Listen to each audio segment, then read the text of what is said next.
So first I want to say hi to the Extension School.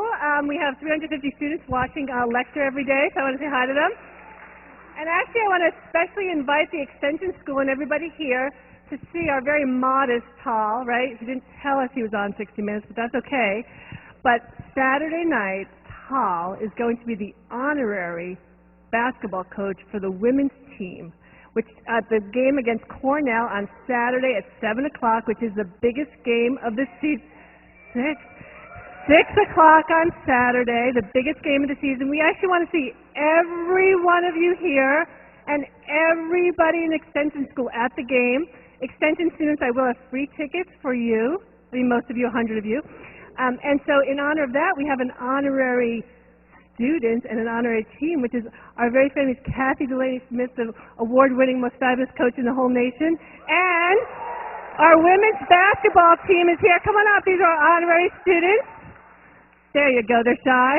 All right, so come see them in action. I'll be there with all my friends and family. Tal will sign your hand.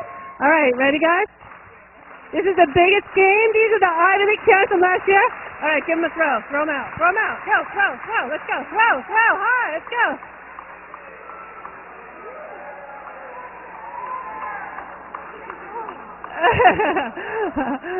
All right, thank you. Thanks. I'll see you all on Saturday. Good luck. Thanks. Okay. I didn't plan this, but all right. All right. Do I have anything else? No. Okay.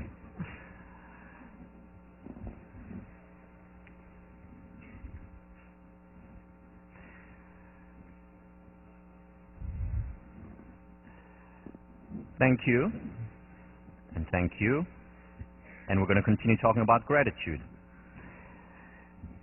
So,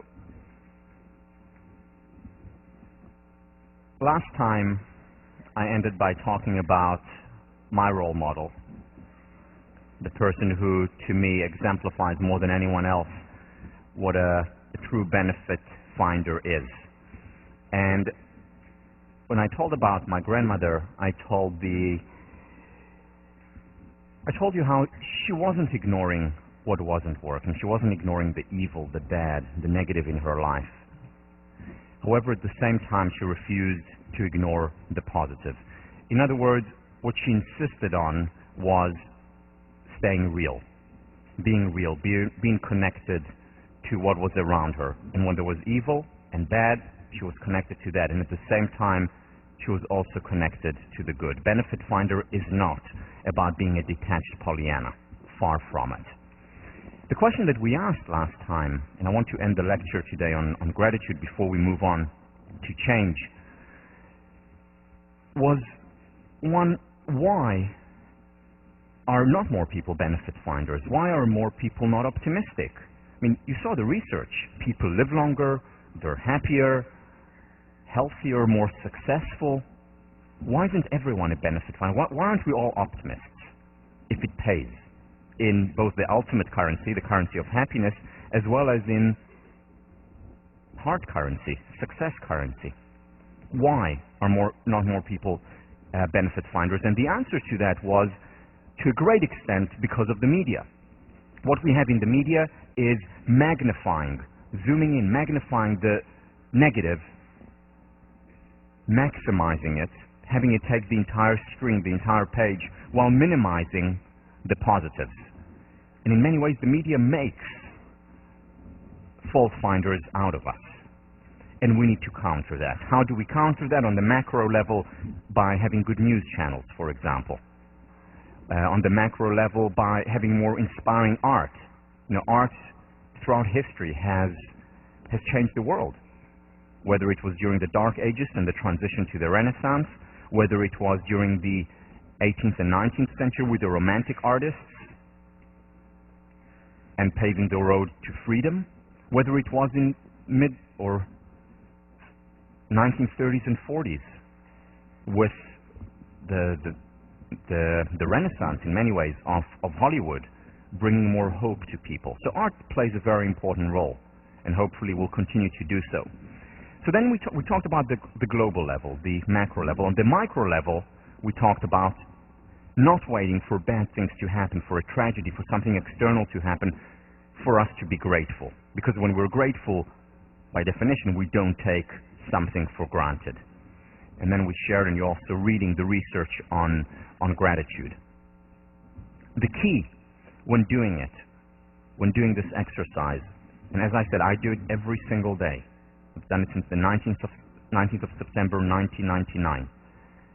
Every single day, religiously. The key to doing it and not taking this exercise for granted is by maintaining freshness through. If you want, doing it once a week. It's better to do it once a week mindfully than doing it every day and just take it for granted. Okay, check, did that. But ideally you want to do it every day, because by doing it every day, that's when you form a habit, that's when you transform your thinking. And if you do it every day, the key is to vary, to think about different aspects every day, to think about different aspects of your family, if you write family every day, to write about work one week, to write about home the next week, maintaining mindfulness, focusing on different things that you didn't notice before, creating novel distinctions, as Alan Langer would say, and visualize. So when you're thinking about your girlfriend or boyfriend and writing your gratitude, visualize them. When you're thinking about the meal that you just had in your dining hall, which was delicious, think about it, visualize, make it as real as possible. That's how children think, and that's why children have this freshness on a day-to-day. They don't take anything for granted. They see life as a miracle. Emerson once said, if the stars would shine once in 1,000 years, we would all look up and praise the glory of this world. But because they shine every day, we take them for granted. For children, that doesn't exist, and part of the reason why it doesn't exist is because they don't think automatically conceptually. They think more perceptually or sensually, and they remain connected to the real. And we can do it simply by visualizing. This is the wonderful research done here, William James Hall, 8th floor. The key to this, as to any change that we're talking about, and we're going to devote more than 2 lectures to change today, as well as the whole of next week, the key is to do it, to just do it. There are no shortcuts. It's not because you've been through a lecture on gratitude and you really understand what a benefit finder means. That will not in and of itself make you a benefit finder. You need to do it, you need to experience it. And it's only through that over time, you will begin to see more and more of the positive in the world and counter the current schema that most of us have literally been imprisoned by, the fault finder schema. William James, in 1890, said that it takes about 21 days to change a habit. It's probably a little bit optimistic, may take a little bit longer, but try it for 21 days. See what happens. There are some people, and I know some of you have already started this after last class. Some people see the benefits immediately, and then the benefits may go away, and then they see the benefits again 6 months later. But try it for at least 21 days, at least a month. Next week it's also going to be your task as part of your weekly assignment. But start today, don't wait. No other way to change. Because what you're doing is gradually chipping away the excess stone. That excess stone, the limitation that has been put on us by the schemas that are all around us, by the news that you read this morning, by most of the conversations, internal conversations that go on, as well as external conversations. And what you're doing when you're doing this simple exercise, and the reason why it works so well, remember, people who do it regularly and mindfully are happier, healthier, are more generous and benevolent, more successful. The reason why it works is because what you're doing is chisel by chisel, chipping away the excess stone. In my book, I talk about Ohad Kamin, my teacher, and I've spoken to him about him a few times in the class. He told me a story once when he was not much older than most of you. He was in his mid-20s, left Israel to, was living in Europe for a few years, ended up in Holland. And after a while, he found himself homeless, literally living under a tree. Cold, it was the winter, penniless, didn't have any money, and without any friends, absolutely miserable. And somehow, for some reason, he said, okay, he was in this depression for a few weeks, and then he said, well, let me try something. Took out a piece of paper, and on this piece of paper simply wrote everything for which he's grateful. So the kind of things that he wrote there, as he told me, Beethoven's Fifth, he loves music. He wrote his parents, who were in Israel. He wrote vanilla ice cream, which until today is his favorite. He thought about his friends back home. All the things, and made a long list of all the things in the world for which he's grateful. And he credits this experience as the turning point in his life. Why? Because he started to focus on something else. Not just on the impossibilities, on the terrible, but on the possibilities, the wonderful. Do this experiment, and by the way, he has this, he's now 55 years old. He has this piece of paper with him, crumbled but still there in his wallet, reminding him that there is so many wonderful things in the world. Just think about the kind of life that we're leading. Back only 200 years ago, who could afford to listen to their favorite musicians or to watch their favorite actors, favorite plays? Who could afford to do it? Only royalty, and even then they were limited in terms of which musician was in town or what players were in town. Today, we have it literally at the tip of our finger, whether it's on our MP3 or on our DVD player. Imagine, just think about the luxury that we're living in. Kings and queens did not live that kind of luxury. However, we get used to it, we adapt. And sometimes it's a good thing because we also adapt to difficult experiences. And the question is, how do we learn, in a sense, to eat the cake and leave it whole, meaning to adapt to the painful, but not to remain impervious or to become impervious, to become indifferent to the privilege that we have. How do we maintain the gratefulness? And it's by being mindful, by thinking about those wonderful things that we have, whether it's in a friend, whether it's in a movie we watch, whether it's in the lunch that we're going to have served to us in our house later. The gratitude exercise, one of the reasons why it's so powerful, because what we're doing is we're co-creating our reality. Most of the questions that we ask or are asked of us is, what's wrong? What needs to be improved? What are my weakness areas? Important questions, not enough. If these are the only questions that we ask, as far as we're concerned, the good does not exist. And when we ask, what am I grateful for? Even if it's just once a day, that in and of itself creates, bless you, that in and of itself creates a new reality. And we begin to see things that we haven't before. So when I do this exercise, and have been doing it for a long time, I notice things today that I wouldn't have noticed had I not been doing this. And I would say, oh, this is something I'm going to write tonight. It's so beautiful. And when I go for a drive and see some nice mountain in the Hampshires, oh, I'm going to write this down later. And I wouldn't have noticed this. And as far as I was concerned, these things did not exist, just like the children on the bus did not exist, when you were not asking also the right question.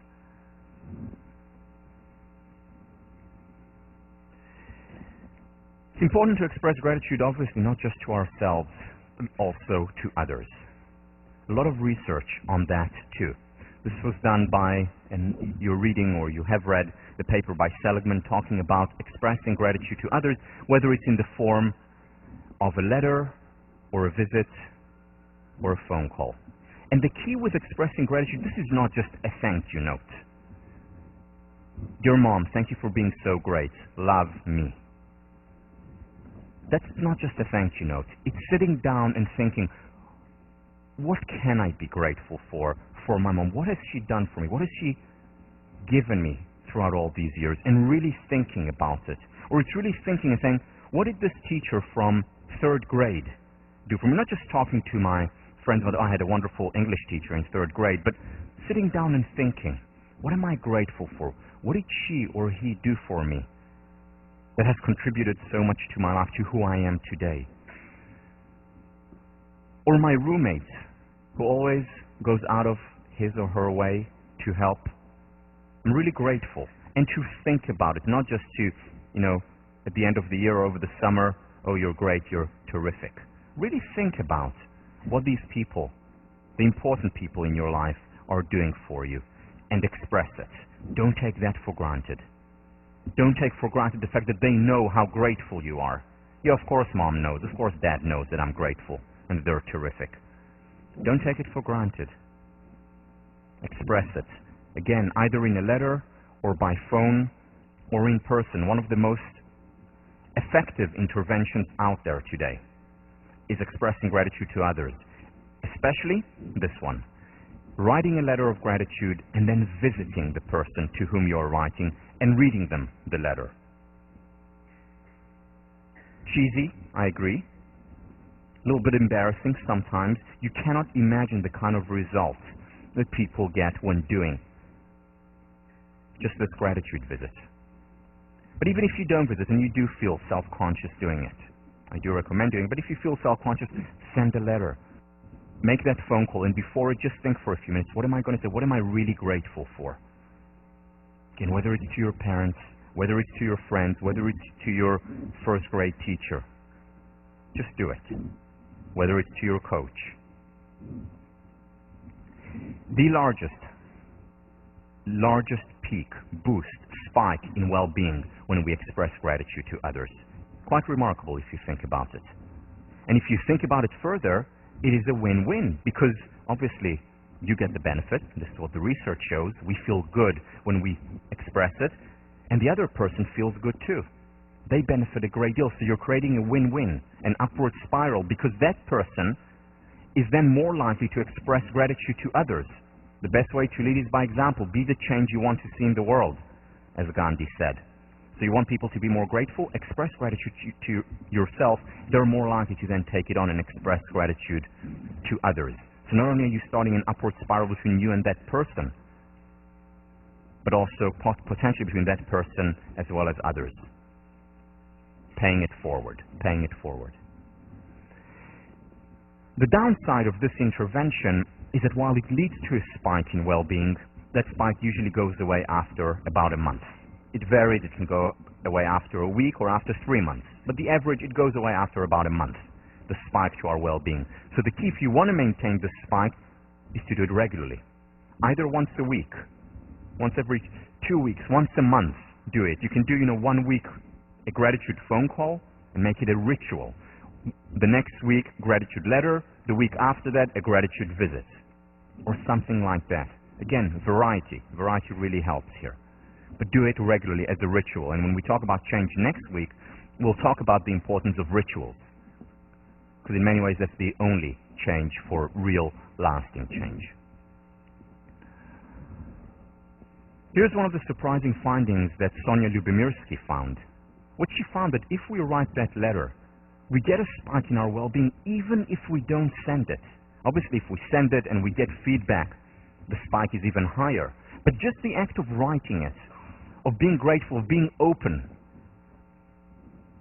that in and of itself contributes to well-being. Next week, your response paper is going to be a letter of gratitude, which we will highly recommend you visit the person and read it to them, or at the very least send it if you're not close to them now physically. But even if you just write it and don't feel comfortable sending it, that in and of itself contributes to our well-being.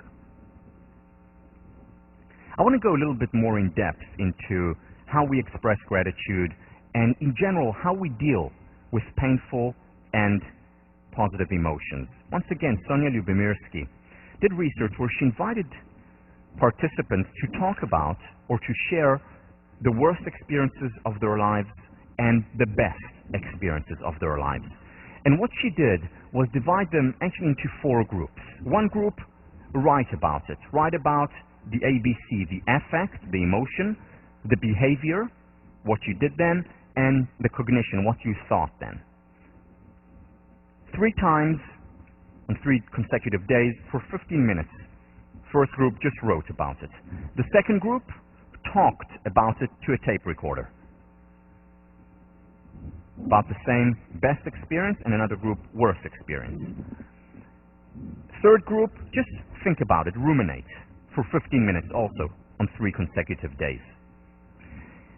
What she looked at was physical and mental health. She looked at how healthy they were. She looked at their physical, how they perceived themselves as healthy or not, how many symptoms they actually had, and then she looked at their mood, how happy they were before the experiment and 4 weeks later.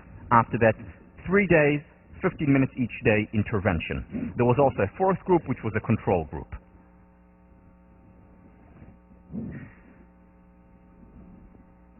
Here is what she found.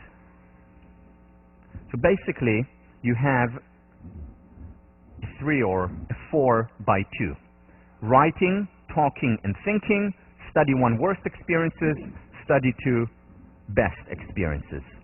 Those who wrote, let me just explicate this, those who wrote about their worst experiences actually felt better and were physically healthier compared to the control group 4 weeks later. Those who talked about it to a tape recorder, remember about what they felt, about what they've been through, about what they thought at the time, what they're thinking now, 15 minutes, 3 days, actually felt better after talking about it. Those who thought about it, who ruminated about it, without talking, without writing about it, actually felt worse and were physically less healthy a month later. The second study, where they wrote about their happiest experience, we see the opposite trend. In other words, those who wrote about it, on what they experienced, how they experienced it, what they learned from it, on 3 days for 15 minutes each time, actually felt worse physically as well as mentally after a month. Those who talked about it, also about the ABC, the affect, the behavior, and the cognition, also felt better and were less healthy a month later. Whereas those who just thought about it, ruminated about their positive experiences, imagined it on 3 consecutive days, 15 minutes each day, actually felt better and were healthier a month later, 4 weeks later. So she ran a 3rd study to understand. This was a surprising result. It's not what she expected. So she ran a 3rd study to understand the mechanism, what is going on here. Why is it that when we write and talk about negative experiences, it makes us feel better and healthier, strengthens our immune system, whereas when we just think about it, ruminate it, what's going on here? Whereas the exact opposite is the case with positive emotions. And what she found was that there was a distinction between analyzing and replaying. When we analyze an experience, when we make sense of it, it helps. It actually helps painful experiences and negative experiences, which is why therapy helps. And what helps in therapy more than anything is less the technique, less the years of study that the therapist had, less the experience that the therapist has. These things matter, but not that much. What matters most is, are they empathic? In other words, are they good listeners? So when we feel like we can talk and analyze about painful emotions, we feel better. We're physically healthier. When we simply sit down and ruminate about painful emotions, without making sense of it, we get very often into a downward spiral. We narrow and constrict, we feel more sad, we narrow and constrict even more. Remember the Barbara Fredrickson studies, and so on and so on. In contrast, we're not sure why, when we analyze a positive experience, really analyze it and try to understand why it happened and so on, and we do it 3 consecutive days, it actually doesn't help. We don't understand why, but maybe it's because it takes out the fun, the spontaneity from the experience. However, when we just ruminate about the positive experience, just think about it, then it contributes to our well-being. The gratitude exercise is about replaying the experience. It's exactly that. In other words, it's thinking about our happiest experiences of the day, which leads ultimately to positive outcome. So what is this saying about the permission to be human? How is it different? Because the permission to be human is also very much related to being happier and healthier in the long term. Well, here is the difference. With the permission to be human, we give ourselves the permission to experience the emotions. For as long as necessary, if we just lost someone, it will be much longer than if we just didn't perform so well on a test. But we give ourselves the permission to experience the experience. And then we ask ourselves, so what would be the most effective way to act now? And one of the most effective ways to act would be to share that experience. One of the most effective acts would be to just write in our journal. That is active acceptance. Not just ruminating and staying there with this painful emotion. Now, one of the things that I thought about it also in the context of my grandmother's experience is, why is it that, and we'll talk about PTSD in a few minutes, why is it that so many people in the United States coming back from Vietnam, 30% of Vietnam vets experienced post-traumatic stress disorder? It affected their entire lives. Whereas people who have been through the Holocaust know no less terrible experiences, very often much worse experiences. People who have been through the Holocaust, percentage-wise, there are far less people who have PTSD, post-traumatic stress disorder. Why this difference? I mean, I know in Israel, 50% of the older population, when I was born, 50% of the population were Holocaust survivors. I didn't see much post-traumatic stress disorder there. Whereas again, 30% of Vietnam vets have PTSD. The jury's still out to see how many of the second Iraq War will come back with PTSD. But the numbers are going to be staggering too. Why? What's the difference? And I think this explains the difference. You see, Vietnam was not a popular war. Many of the vets who came back to their homes, to their country, didn't talk about it openly. They kept it inside them. And what they did was they were right here. They were thinking about some of their worst experiences, replaying it in their minds over and over and over again. And the situation just got worse and worse and worse. In contrast, people coming from, again, no less terrible experiences in the Holocaust, they came back to their village, they came back to their country, they came to Israel, and what did they do there? They talked about it. They talked about their experiences, most of them, not all, most of them talked about their experiences with their friends, with their family, constantly talked about it. They were here. And over time, it helped them move on and continue. So the best advice from this study, and you know that. Again, we know, as I told you, I'm not going to teach you much new in this course. Just want to remind you how helpful it is to have a support group, how helpful it is to share with friends, with family, with a therapist, with a journal in writing, and we'll talk about journaling next week. One of the most effective interventions, both for positive as well as negative experiences. Only we write in a different way. One we analyze, the other we simply replay.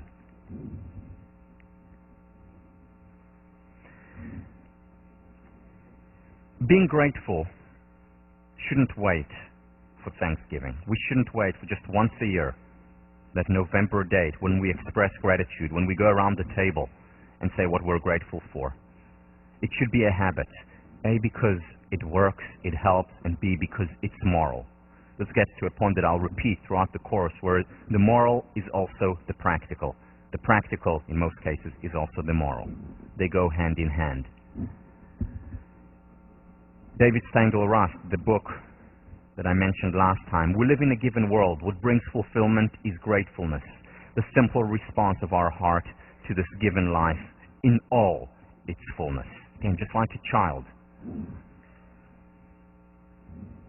The poet, Galloway Kinnell, to live and die in gratefulness if in no other virtue.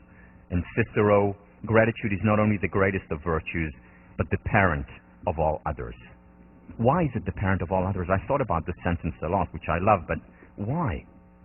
Because if you think about it, if we're not grateful, then we take things for granted. If we're not grateful for the good things in our lives, it means we're taking them for granted. And then we're blind to them. Then, as far as we're concerned, they do not exist. Now, what makes virtue virtuous? It's the good. And if there is no good in our world, then that takes away the virtue from being virtuous. That is why I think what Cicero was talking about when he meant it is the parent of all virtues.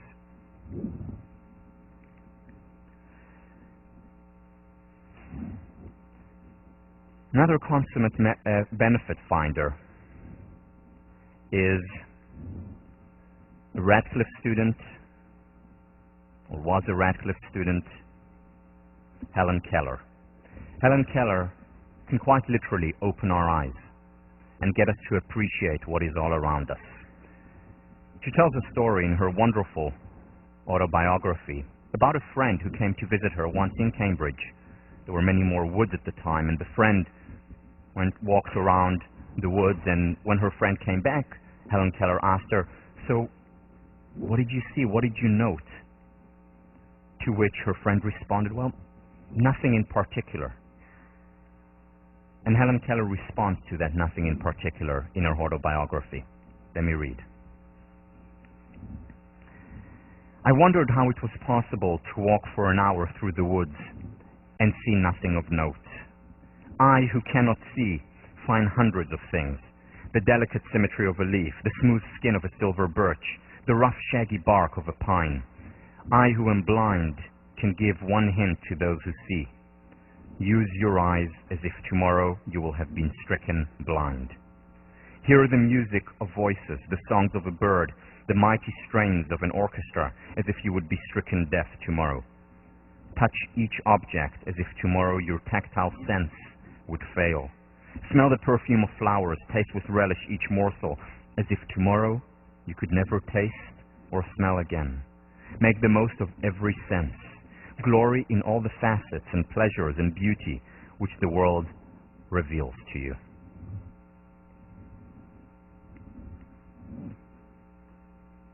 Take a minute twice a day to focus on what is going on around you. Take a minute when on your way to class to look at the beautiful grass, at the beautiful trees, at the beautiful snow. Take a minute in the evening to reflect and think about the day you had and to write down the things for which you're grateful. Today over lunch, just bite a little bit slower than you do normally and taste, experience the taste, because it is a privilege to have the food that we have. It is a privilege to have the friends that we have, the family that we have, and we shouldn't take that privilege for granted. Because what we don't appreciate, unfortunately, depreciates. And we don't need to wait for a threat, for a tragedy, for us to appreciate what's all around us and within us. What reminds me constantly, my surrounding, the reminder that I have always in front of my eyes, is a picture of my family, and particularly of my grandmother in the middle. And here is my grandfather, who saw her coming in, stooped, ill, and took her into his arms. I have this picture in my office. Look at it all the time to remind me. I would have told you the story now, which comes at the end of the lecture, but I know that when I tell the story, it drains me so much, I don't think I would have been able to go on. So I told you at the end of the lecture last time. But this is my reminder. This is what primes me, creating a positive environment, what primes me and reminds me to be a benefit finder. So here's what I want to do now. What I want to do now is take a time in. The first time in of the semester, not the last one, time in where you have a chance to look inside yourself, to reflect. And you'll have an opportunity in sections as well, but I want to do it now in this room. I want you to take just a couple of minutes to think about and write down mindfully the things for which you're grateful, the wonderful things in your life. So take 2 minutes to do it.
Okay. I want you to continue. It would be great if you could continue this later on as well, but I want to do something else now. Something slightly embarrassing. My apologies in advance. But what I'd like you to do now is share with the person next to you. Somewhat, you don't need to share everything, and you can have some beeps in the middle if you want censorship. That's fine. But just take a couple of minutes to share with one another, with the person next to you, or if there are 3 of you, just share quickly. I'm just going to give 2 minutes for that, the things for which you're grateful. You can elaborate on one thing, or you can read the list.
Take 30 seconds more. 30 seconds more to finish up.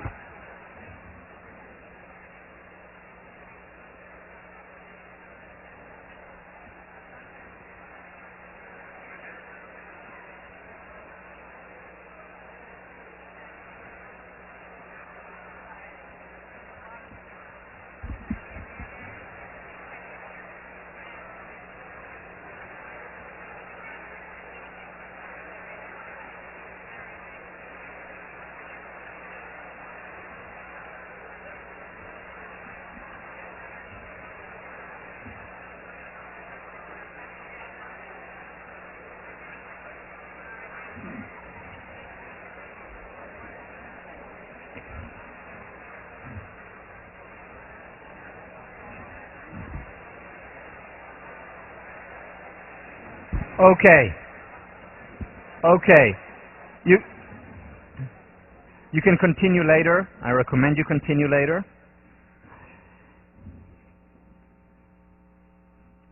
Very simple intervention that goes a long way. If we just learn to focus on the positive, we co-create a more positive reality. What I want to do now, before moving on to the next lecture on change, I want to say a few words about the final project. Remember, the idea of the final project is basically a presentation, anywhere between 20 to 30 minutes, that you will create. This is both for the extension school as well as for the college students. 20 to 30 minute presentation that you will hand in as or about any topic within positive psychology. And by the way, that could also be positive psychological interventions for depression or anxiety. It could be about gratitude. It could be about the mind-body connection. It could be about spirituality and religion. It could be about self-esteem. What I would urge you to do is find the most personally meaningful topic that you want to research. Remember, what is most personal is also most general. So if you are very much interested, passionate in spirituality, do that. If you really want to understand more and be able to apply to your life more positive psychological interventions for, I don't know, public speaking anxiety or whatever it is, do it on that. The more personal you'll get in that paper, the more you'll get out of it. You will hand it in as a written text. 20 to 30 minutes is about 10 to 15 pages of text, and this is what you will ultimately hand in. You will give both a written text as well as slides. We're not going to grade you for how beautiful and how amazing you are at PowerPoints, but we do want you to hand in slides that will be the outline for your talk. Now, the only part of this that will actually be graded is what you hand in at the end, meaning the text of your lecture. However, in addition to that, the part that will be graded pass-fail, meaning you have to do it, but you're not going to be graded for it, is to give the presentation to other people from your section. Those of you in the extension school will give it to other people in your community. The idea here is paying it forward, getting an idea and doing it. You know, that's how I actually started my speaking career. I had a topic that I was personally interested, and I gave it to the squash team. I talked about it just to people close to me. And I had a topic, and that evolved over time. So what we want you, for those of you who haven't had experience, is to first of all synthesize material in a topic that you care about, that you think will make a difference in your life. And second, to be able to pay it forward. It has to have reference to research. This is not just a personal story or an autobiography. It has to have reference to research, in addition to, of course, stories that you think capture the point. Probably the most effective way of communicating an idea is through stories. You know, you probably will not remember 10 years from now the research on self-efficacy, but you're much more likely to remember the story of Roger Bannister. So people remember stories, they connect to stories. But at the same time, this is an academic paper, and we want to bridge Ivory Tower and Main Street. So have references to research. And these are the things that would be optional. You can have film clips. If you have a film clip in it and it's a 10-minute film clip, it doesn't count as part of the 10 to 30 minutes, especially if you have a 20-minute film clip, unless it's you giving a lecture, which is fine. And include exercises. So if this was a workshop, what exercise would you do? Would you have, the participants express gratitude to one another? Would you have them write in a journal? Would you have them go out and exercise physically later? So include exercises as well. Here are the dates. So this is, these are your deadlines, or rather your lifelines in this project. March 20th, just before spring break, all you need to do is let your TF know your topic. One word, one sentence. It's gratitude, it's spirituality, it's mind-body, specifically physical exercise. Just let them know. Now, you may change that a week later or 2 weeks later, but we would just want you to start honing and thinking about what your likely topic will be. So that's March 20th. April 7th, give you some time after spring break so you don't have to work on it over spring break, though we hope you will at least think about it and read some stuff over spring break. April 7th, one-page outline, a draft of your topic. Again, this is not graded. This is just for you, meaning pass-fail, where you have to hand it in. Just for you, and then you can talk to your teaching fellow about it. By May 3rd, give the presentation to at least 3 or 4 classmates. If you're at the extension school, give it to other people and ask them for feedback. And you will get feedback, ideally written feedback, and we'll talk to you about the process later on when the time comes. Again, this is not graded. It's for you. It's for you as well as for the participants, because you're paying it forward. It can be a rough draft. It is a rough draft.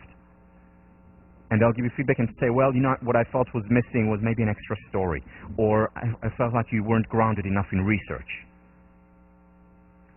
or introduce a little bit more energy, or whatever it is. Get feedback from them to help you. And then a week later, the final project will be due.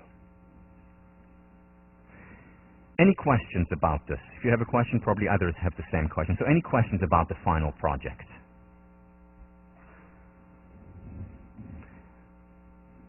Okay, think about it. Yes, question.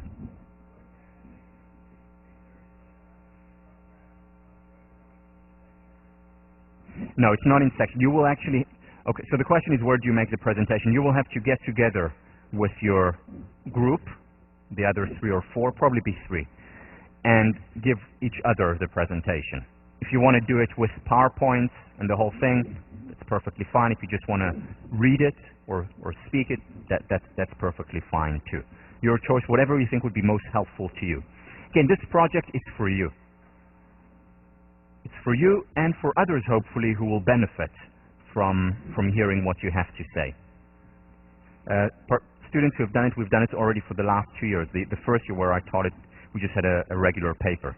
And students enjoy this process so much more, get so much more out of it, and it stays with them because it's something that you can take and again pay forward also when you're done here. Other questions? Yes.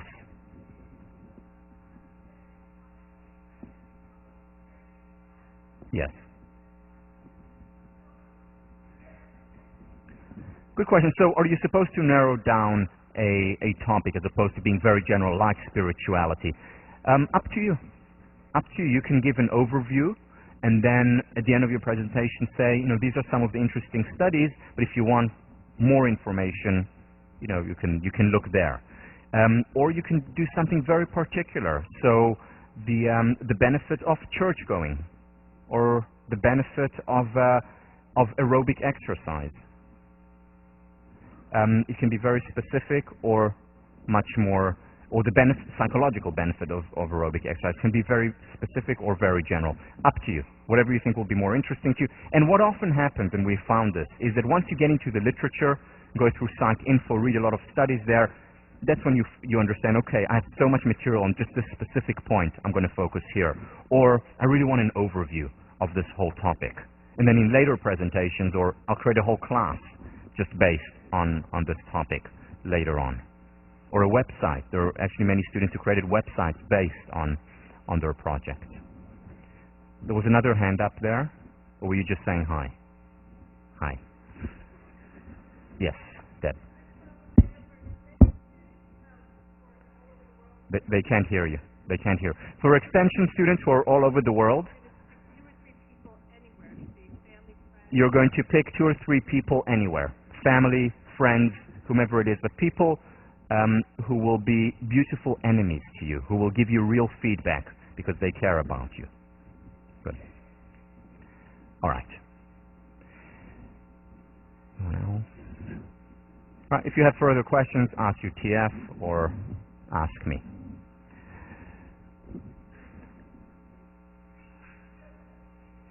Bless you.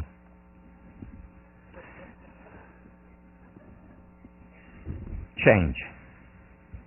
In many ways, we've been talking about change the whole class. This class is about change. As I said on the first class, I wouldn't be teaching it if I didn't think people could change. And when I talk about change here, I'm talking about different levels. Whether it change in terms of introducing a habit. I want to start exercising 3 times a week. Why? Because as you'll see a few weeks from now, exercising 3 times a week has the same effect as some of our most powerful psychiatric drugs. Or let's say a habit you want to introduce is, I want to introduce more spirituality to my life. Or change could be, I want to be happier. I want to experience less anxiety, general anxiety or specific anxiety before tests. Whatever the change you want to introduce in your life, there are certain patterns, certain approaches that work, certain approaches that don't work. And what we're going to do in the next 2.5 classes is differentiate what works and what doesn't so that you can apply it to your life. So first of all, we've talked a lot about change. Let's recap some of the things that we discussed.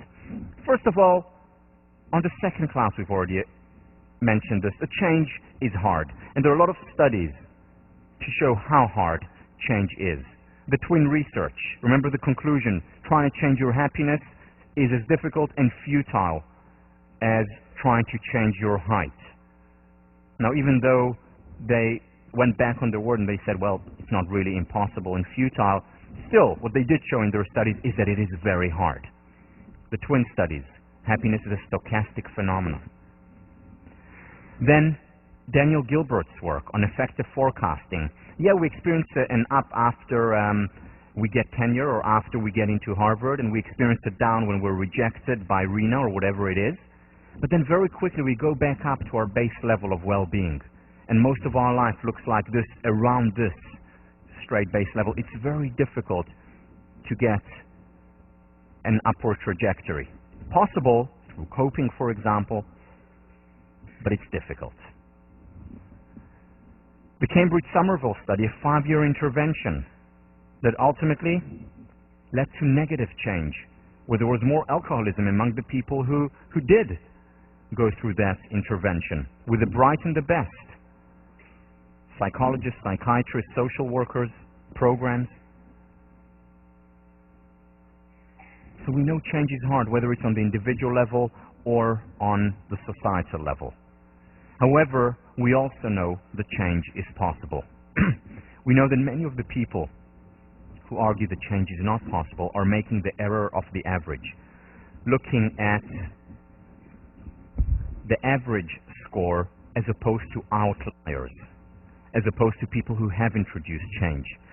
And when we study change, it's the exception that proves the rule. So if change is possible, if some people have been able to change, whether it's through therapy, whether it's by reading a book, whether it's being part of a class, whether it's through a conversation, sometimes a single sentence that makes a difference to an entire life, there are the exceptions, but the question is no longer whether or not change is possible. The question is, how is change possible?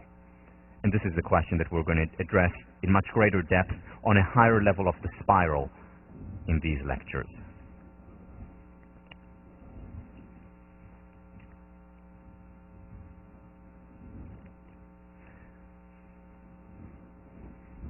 What does change look like? Let's go micro here. Let's go to the brain level. How does change actually look like? What happens in our brain when change occurs. Until 1998, neuroscientists thought that the brain was essentially fixed. We were born with certain neurons, with certain pathways. The brain doesn't grow, doesn't change past the age of, say, 3. Maybe first few experiences the brain still changes, evolves, but after the age of 3, no change. And this theory, which was held until 1998, I mean, that's not so long ago, this theory gave credence and was actually proof positive for happiness as a stochastic phenomenon. You're born with certain genes, you're born with certain inclinations, with certain neural pathways. You have few experiences that really affect you a great deal, as Freud argued, and then the rest of your life you're going to just fluctuate around that same level. No change. That was until 1998. In 1998, scientists started to notice that the brain actually does change, and they came up with the concept of neuroplasticity. Neuroplasticity. Our neurons are plastic, they change. Not only that, not only do the pathways change in the brain, and we'll look at them in a minute, but also they came up with another concept, which was neurogenesis.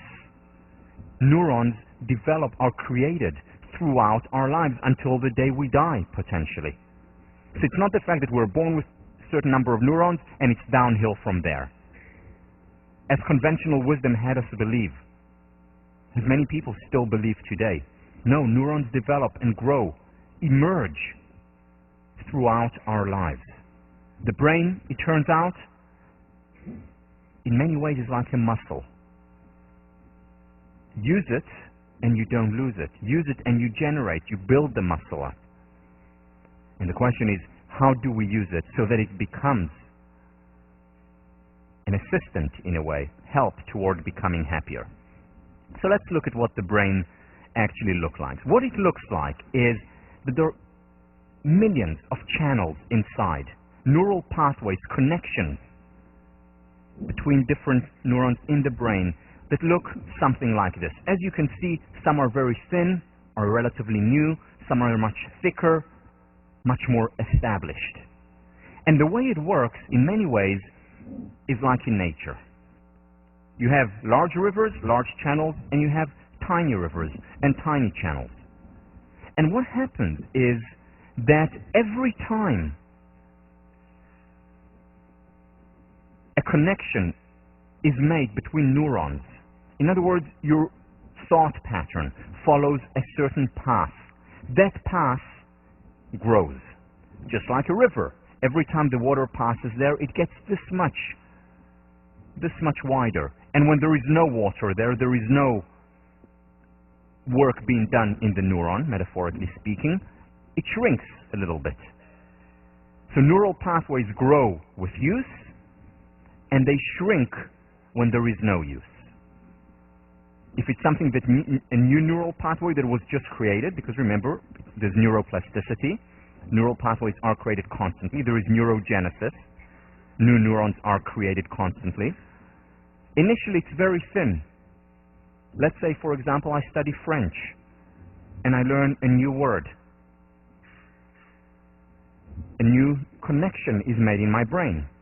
Now, if I hear the word once, and never again, the neural pathway will disintegrate, will disappear.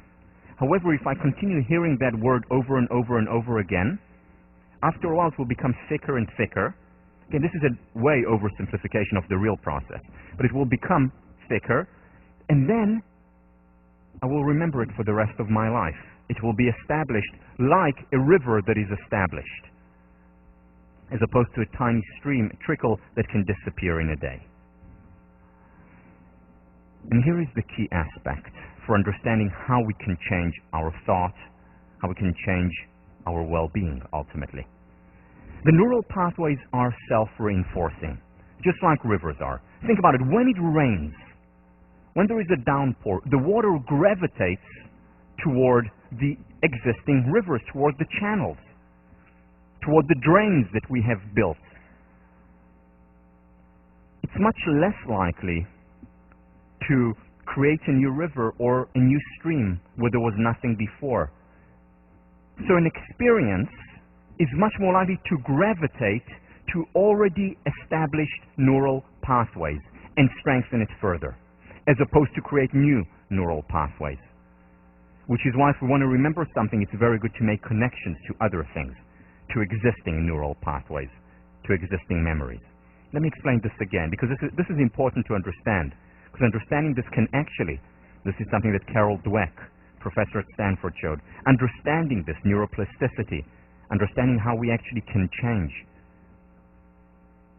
can make us more likely to succeed. And one of the ways of success is to actually become happier.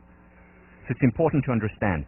An established neural pathway attracts more action. And it attracts more action and gets thicker. Something that's not established, a tiny little stream, is more likely to be just wiped away.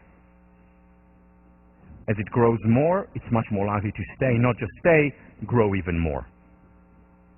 It is self-reinforcing. And this is what habits are. When something is reinforced over and over again, it becomes a habit. For example, you play tennis and you hit the forehand over and over and over again. Initially, you have to think about it. You have to concentrate. You have to, maybe cock your wrist a little bit, maybe understand exactly where you stop the racket. But after a while, after doing it hundreds or thousands of times, you don't need to think about it anymore. It's already grooved. And the word that they use is grooved specifically because you've essentially created a new channel. And whenever a ball comes toward you, automatically, you don't even need to think about it. It gravitates. Your mind gravitates toward that particular path, or paths, many paths, that tell you, lift it up and hit. It's automatic. Same with music. And what they have shown is that people who practice music regularly, or practice a sport regularly, their brain actually changes its shape. More neural pathways are created around these areas that mean, let me play a C now, or let me move my fingers in this way, based on something that I see on the page. Certain neural pathways are created, and the brain actually becomes thicker in these areas, where more experiences flow, and the more we do it, the more they flow, until it becomes grooved, and I don't need to think about how to play a C minor. It's automatic. They did research, and this was the first research, or one of the first research projects, where they found that the brain actually changes. They took taxi drivers, or freshly minted taxi drivers from London, and what they had to do to get their certificates and their approval, they had to study the map of London. Now, the map of London is much more complicated than studying the map of New York, those of you who have been to London. But they studied and they spent a lot of time, and what they found was that their brain, part of their visual cortex, actually changed from before they started to study the map of London to after. Because they were working that part of the brain, they had experiences, and these experiences created grooves inside the brain. So when someone said, Oxford Circus, immediately they knew what streets they need to take to Oxford Circus. Their brain actually became bigger. It changed. There is neuroplasticity. And that's wonderful news. It's really wonderful news because it means we have control and we can introduce change. Now, in our brain, there are both healthy and unhealthy pathways. So, for example, some of the negative channels may be one of a consummate warrior, someone who worries a lot, that every time something happens, immediately they gravitate toward, okay, so what does that mean for the future? Or what does that mean now for my prospects? Or what does it mean for today? Constantly worrying about things, even good things very often. They immediately interpret it as something to be worried about. Or fault-finding. That's pathways in the brain where I look for, again, they're self-reinforcing, I begin to look for in my world for things that go wrong. Remember my personal experience where when I got the fellowship as a senior here, and I got the fellowship and immediately my brain gravitated toward, okay, but why didn't I get that other one? I had so many things to be grateful for. But as a fault finder, immediately the neural pathway, the river that this experience fell into, was the largest one. And the largest one for me at that time was being a fault finder. Then there are positive channels as well. What are the positive channels? Benefit finder. A person who's able to find benefits even in the hardest circumstances. May not say that things happen for the best, but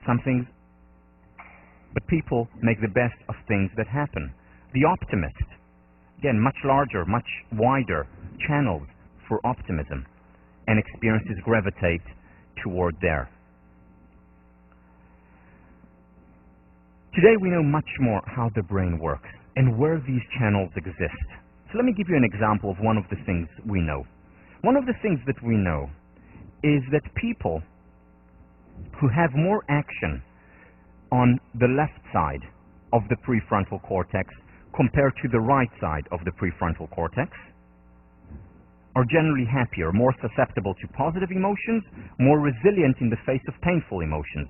More activation here, prefrontal cortex, compared to the right side of the prefrontal cortex. People who have more activation on the right side compared to the left side of their prefrontal cortex are generally more depressed. Now we know that today because we have fMRI, because we have EEG, we can see how much the brain works on each side. But we knew that already hundreds of years ago. We knew that this side was associated with positive emotions, and more activation on this side, on the front, is associated with painful emotions. How? Because when people, for example, were in an accident, and the accident happened to them, and the left side of the prefrontal cortex was damaged, very often they became more depressed, because they had more activation on the right side as a result, in comparison. People who had an accident on the right side, on the other hand, on the right side, very often became happier. Now, I don't recommend this as an intervention. Don't try it at home without your parents or with your parents. However, if you walk in the street and you happen to fall, it's always better to fall this way. So just keep that in mind.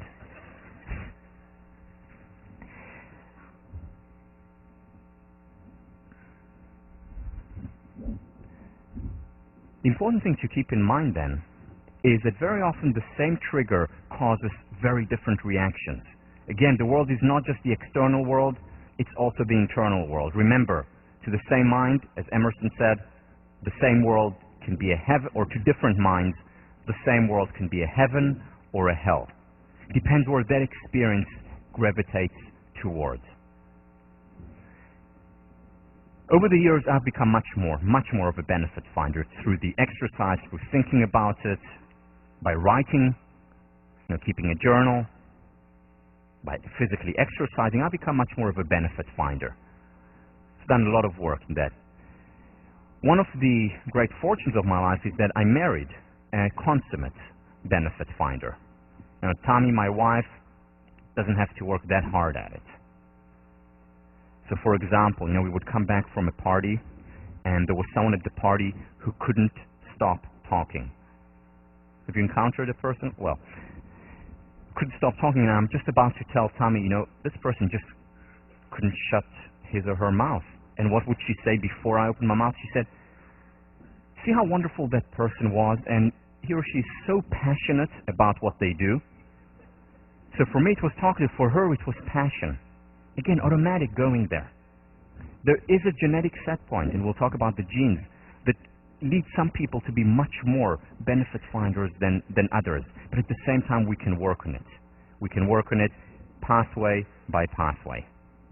And what we're doing there is quite literally transforming the brain. We'll talk about during the week on mindfulness, on meditation, that meditation, for instance, regular yoga, actually changes the pathways in our brain, makes us more active on the left side compared to the right side, thus making us more susceptible to positive emotions, more resilient in the face of painful emotions. We can change the brain, neuroplasticity and neurogenesis. We're going to talk about two types of change in this next week. The first type of change is the gradual approach. This is the change of gradually chipping away excess stone. This is the change that we see in nature with the water sweeping away the stone, making it thinner. Over time, making it smoother. The gradual change. This is the change that we mostly see in the world. It's the healthy change. There is no quick fix. It takes time. However, the change process can be as enjoyable as the outcome. Think about learning how to play a musical instrument. It takes time, and it's, by the way, the same process, because we are creating new neural pathways in our brain when we learn a musical instrument. We can enjoy the process, the 10 years that it takes us to get to play in a concert in Leverett, JCR. We can enjoy the process of getting there before we're there. So the change process in and of itself can also be fun. We can enjoy the journey as well as the destination. It takes time, a lot of time. Then there is also the acute approach to change. You know, if the metaphor for the gradual change was the water breaking down stone, the metaphor for acute approach is taking a sledgehammer and breaking the stone. You know what Moses did. The acute change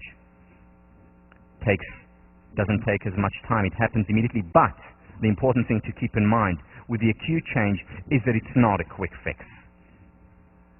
The acute change very often takes a lot of preparation. Metaphorically speaking, you need a lot of strength to pick up that hammer and to have the power to put it down. So it takes time. Both take time. And that's important to keep in mind. Why? Marty Seligman. The belief that we can rely on shortcuts to gratification and bypass the exercise of personal strength and virtue is folly. It leads to legions of humanity who are depressed in the middle of great wealth and are starving to death spiritually. This is one of the main reasons for the unhappiness in the world today. I alluded to it, but I want to elaborate a little bit more before we end. How many here have read, by the way, the 7 Habits of Highly Effective People, Stephen Covey? Okay, quite a few. It's a wonderful book, one of the best, if not the best, self-help books out there. Stephen Covey, at the beginning of the book, talks about the research that he did for his PhD, and what he did was look at the success literature of the last 200 years. And what he found was that there was a real cutoff point in 1930. Until 1930, 19th century and beginning of the 20th century, self-help was about character change. It was about changing who you are from the inside. It was about struggle and hard work and failing and getting up again, going through hardships and changing step by step, slowly, gradually. 1930, radical change. From character change, it became quick fix. Think and grow rich. How to win friends and influence people. Do it now. The secret. Quick change, immediate change, easy change. And from the 1930s, what we see is a decline in people's levels of well-being. Much more depression, much more anxiety, and one of the reasons is that people hope and believe that they can find the quick fix. There is no quick fix. It takes time. It takes time to change. However, the change process can be as enjoyable, as fun, as exciting as ultimately achieving the change. And next week, we'll talk about that wonderful process. Have a good weekend.